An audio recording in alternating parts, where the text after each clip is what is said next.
Stock market के किसी भी स्टॉक को लेने के लिए आपकी सबसे बड़ी परेशानी ये होती है कि भाई आने वाले टाइम पे स्टॉक की प्राइस कहाँ जाएगी। अगर मैं आपका ये मसला हल कर दूं तो मेरा नाम तैयब है और मैं क्वांटिटेटिव डाटा एनालिसिस का एक्सपर्ट हूं। किसी भी कंपनी के पास्ट 5 साल डाटा से ये पता लगाया जा सकता है through different tools and through accurate data analysis कि आने वाले 5 सालों में इसके स्टॉक की क्या प्राइसेस होंगी।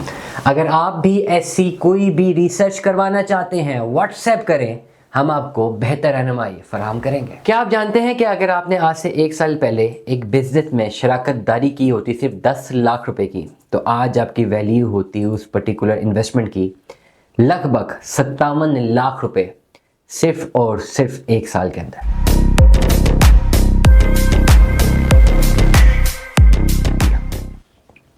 अस्सलाम वालेकुम दोस्तों, जैसा कि इंट्रो में आपने जाना कि कौन सा ऐसा कारोबार था कि अगर आपने 1 साल पहले मतलब ये कि 23 दिसंबर 2023 में आपने 10 लाख रुपए की इन्वेस्टमेंट की होती तो आज के दिन आपकी वर्थ होती 57 से लेकर 60 लाख रुपए तक लगभग ओवरऑल। ये 53 से लेकर 57 लाख रुपए तक, ये 500% से ज़्यादा का इंक्रीज़ है। जी हाँ, इससे पहले कि मैं आपको डिटेल्स में लेकर जाऊँ, स्टॉक की डिटेल्स में जाता हूँ, तमाम तर चीज़ें बताता हूँ, विद एविडेंस सारी चीज़ें बता देता हूँ। ठीक है, आपने ओवरऑल खुद इसको एवेल्यूएट कर लेना है, क्रॉस वेरीफाई भी कर लेना है। मैं आज आपको एक बड़ा इंपॉर्टेंट चीज़ समझाने वाला हूँ जो कि बहुत ज़्यादा इंपॉर्टेंट है। लेट अस सपोज बहुत सारे ऐसे लोग हैं जिस तरह मुझे बिज़नेस करने का बहुत ज़्यादा शौक है। ठीक है, और मैंने स्टडीज़ में भी ये पढ़ा देखा और अपनी जितना भी मेरा जर्नी था मैंने ये समझा और इसको मैंने एनालाइज़ किया, एग्जीक्यूट किया कि भाई हमेशा वो बिज़नेस करते हैं जिसकी डिमांड, जब डिमांड होती है ऑटोमेटिकली, और डिमांड ज़्यादा हो सप्लाई कम हो तो उस बिज़नेस में कूद जाना चाहिए।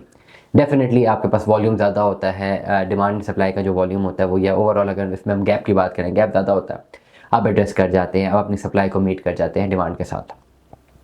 लेट अस सपोज अगर इस वक्त मैं टॉप सर्च करूं तो टॉप सर्च में आपको पता चलेगा कि पाकिस्तान में सबसे ज़्यादा डिमांड जो है वो आईटी की है। मतलब आईटी की डिमांड काफ़ी ज़्यादा है लेकिन सप्लाई कम है। एग्जिस्टिंग आईटी की कंपनीज डिमांड को पूरा नहीं कर पा रही। मतलब ये कि 2025 में ये आईटी की कंपनीज बहुत पैसा बनाने वाली हैं। अब बात करते हैं मेडिसिन की, फार्मास्यूटिकल्स की। ये वो कंपनीज है जिनकी डिमांड काफ़ी ज़्यादा रहेगी 2025 में, और ये सप्लाई जो है मेडिसिन की डिमांड ज़्यादा है, सप्लाई पाकिस्तान में एग्जिस्टिंग कंपनीज पूरी नहीं कर पा रही। तो जिन लोगों को शौक होता है बिज़नेस करने का, जिस तरह मुझे बड़ा शौक है बिज़नेस करने का, हर चीज़ में जाने का, तो ओवरऑल तो जिन लोगों को शौक होता है बिज़नेस करने का, जैसे मुझे बहुत शौक है बिज़नेस करने का, तो हमेशा 2 चीज़ें होती हैं। पहले तो आप डिमांड को एवेल्यूएट करते हैं कि हाँ किसी सेक्टर की डिमांड है कि नहीं, फिर आपके पास कैपिटल होना चाहिए, इन्वेस्टमेंट होनी चाहिए, और फिर एक बहुत बड़ी मेहनत, स्लीपलेस नाइट्स, पूरी दिन रात एक करके आप उस बिज़नेस को एग्जीक्यूट करते हैं। लेट अस सपोज अगर मुझे पता चल चुका है जी मेडिसिन की ज़्यादा डिमांड है, 2025 में बहुत ज़्यादा डिमांड होगी मेडिसिन की या दवाइयों की, तो मुझे मेडिसिन का कारोबार करना है, मुझे शौक है बिज़नेस करने का। चले, अब मुझे मेडिसिन का कारोबार करने के लिए एक फैक्ट्री चाहिए, R&D चाहिए, मार्केटिंग चाहिए, प्रोडक्शन चाहिए, बहुत बड़ी ज़्यादा चीज़ें चाहिए, फिर उसकी सप्लाई चाहिए, डिस्ट्रीब्यूशन चाहिए, सारी चीज़ें करनी है। और ये सारी चीज़ें 10 लाख में पॉसिबल तो नहीं होंगी। लेट अस अस्यूम चले 10 लाख में हम बना लेते हैं कोई छोटी सी फैक्ट्री, छोटी सी मेडिसिन, छोटी सी उसकी एग्जीक्यूशन हम बना लेते हैं। तो 10 लाख रुपए की इन्वेस्टमेंट होगी, 1 साल तक अंत तक मेहनत करनी पड़ेगी, दिन रात एक करना पड़ेगा।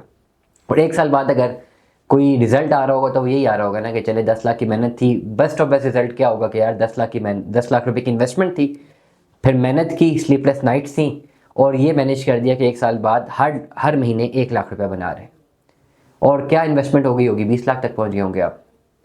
व्हाट इफ़ कि अगर मैंने ये सारी चीज़ें सिर्फ रिसर्च की हों और एक ऐसी कंपनी को लॉक किया हो जिसके फंडामेंटल्स, जिसकी स्ट्रेंथ, जिसकी वीकनेसेस, जिसकी अपॉर्चुनिटीज़, जिसकी थ्रेट, सारी स्टडी मैंने जो है उस कंपनी के ऊपर की हो, उसके फ्यूचर प्लान्स के ऊपर की हो, उसके करंट मार्केट शेयर के ऊपर की हो, उसके पास्ट एनालिसिस पे की हो, और सारा कुछ एनालिसिस करके मैं उस कंपनी को लॉक करूं जो कि फार्मेसी की कंपनी थी, और अपना 10 लाख रुपए उसके शेयर्स में इन्वेस्ट कर दूं, तो मैं ऑटोमेटिकली उस कंपनी में हिस्सेदार बन गया। अब मुझे क्या करना है, 10 लाख मैंने इन्वेस्ट कर दी उस कंपनी में, मैंने घर जाके सो जाना है। अब जो मेरा काम था वो काम उस कंपनी ने करना है। डेफिनेटली इस कंपनी ने अपनी प्रोडक्शन भी मेंटेन करनी है, अपनी सप्लाई चेन भी मेंटेन करनी है, R&D भी मेंटेन करनी है, मार्केटिंग भी मेंटेन करनी है, डिस्ट्रीब्यूशन भी मेंटेन करनी है। वो सब करते जाएंगे, वहाँ पे लोग होंगे वो काम कर रहे हैं, करते जाएंगे, और ये काम चलता रहेगा। मुझे 1 साल बाद, 2 साल बाद, जितना भी मेरा ओवरऑल जितने टाइम के लिए मैंने इन्वेस्टमेंट की हुई है, जैसे जैसे वो कंपनी ग्रो करती रहेगी मेरा प्रॉफिट बनता रहेगा। अब कंपनी ग्रो नहीं करेगी, ये सवालिया निशान है, तो उसके लिए तो रिसर्च करनी है पहले, डेफिनेटली प्रॉपर रिसर्च करके फिर कंपनी को मार्क करना है। जो ऐसी कंपनी जिसकी स्ट्रेंथ बहुत ज़बरदस्त हो, जिसका पास्ट ट्रैक रिकॉर्ड बड़ा ज़बरदस्त हो, और आने वाले टाइम पे वो अच्छा परफॉर्म कर सके। अब ये कैसे रिसर्च होगी, इसके लिए आपके पास डिफरेंट टूल्स होते हैं, आपके पास डाटा आपको आसानी से मिल जाता है। आप टूल्स को अप्लाई करते हैं, टूल्स को अप्लाई करने के बाद आपको वो टूल्स बता देते हैं कि जी 5 साल पहले या 5 साल तक इस कंपनी की परफॉर्मेंस ये थी, अगले 5 साल तक एक्सपेक्टेड परफॉर्मेंस ये होगी। आपको सिर्फ करना क्या है कि एक एग्जिस्टिंग कंपनी में ऑनर बन जाना है उसका, उसके शेयर्स खरीद के, और घर जाके सो जाना है। कंपनी का सीईओ, कंपनी की मार्केटिंग टीम, R&D, जितने भी लोग हैं वो काम करते रहेंगे, वो उनका काम होगा कंपनी को ऊपर ले जाना, और जैसे जैसे कंपनी ऊपर जाएगी आपका पैसा बनता रहेगा। अब इसी तरह आ जाते हैं, आपको एग्जांपल दे देता हूँ कि अगर आपने आज से 10 साल, 1 साल पहले, मैं 10 साल की बात नहीं कर रहा, 1 साल पहले अगर आपने इन्वेस्टमेंट की होती एक फार्मा में, ठीक है, मैं आपको रफ फिगर दे रहा हूँ, ओवरऑल एग्जैक्ट फिगर आपने खुद कैलकुलेट करने। लेमन फार्मा लिमिटेड है, आज की तारीख में 93 रुपये 57 पैसे में इसका शेयर गया है, 8 रुपये मजीद गया है। 1 साल पहले इसका शेयर था 16 रुपये का। 10 लाख रुपए के आपको 62,500 शेयर मिलते हैं, अगर मैं गलत नहीं अपनी कैलकुलेशन कर सकते। आज ये 93 रुपये पर है। सुबह की कैलकुलेशन तो 53 लाख रुपया बन रही थी, अभी तो कैलकुलेशन और ज़्यादा बन रही है। फॉरगेट अबाउट डिविडेंड, डिविडेंड इन्होंने दिया नहीं दिया उसकी भी देख लेते हैं कि डिविडेंड की मेरे पास कोई ऑप्शन आए। फौरी तौर पे मेरे पास टाइम ख़त्म हो रहा है, डिविडेंड मुझे यहाँ पे शो नहीं हो रहा है इन्होंने कितना दिया है, उसको भी आप देख सकते हैं। अभी भी ओपन मार्केट में अवेलेबल है, परचेज़ किया जा सकता है। अभी तो 93 रुपये का है। ओवरऑल R&D, अब 1 साल पहले अगर किसी ने रिसर्च कर ली थी कि हाँ इस साल ये कंपनी ऊपर जाएगी, उसने घर बैठे बैठे खाली रिसर्च की बेस पर 10 लाख रुपए इन्वेस्ट करके कमो बेश 40 से 45 लाख रुपए बना लिया है, और अपना एसेट भी बना लिया। दुआ में याद रखिएगा, अपना बहुत सारा ख्याल रखिएगा। स्टे ट्यून में। 10 अल्लाह हाफ़िज़।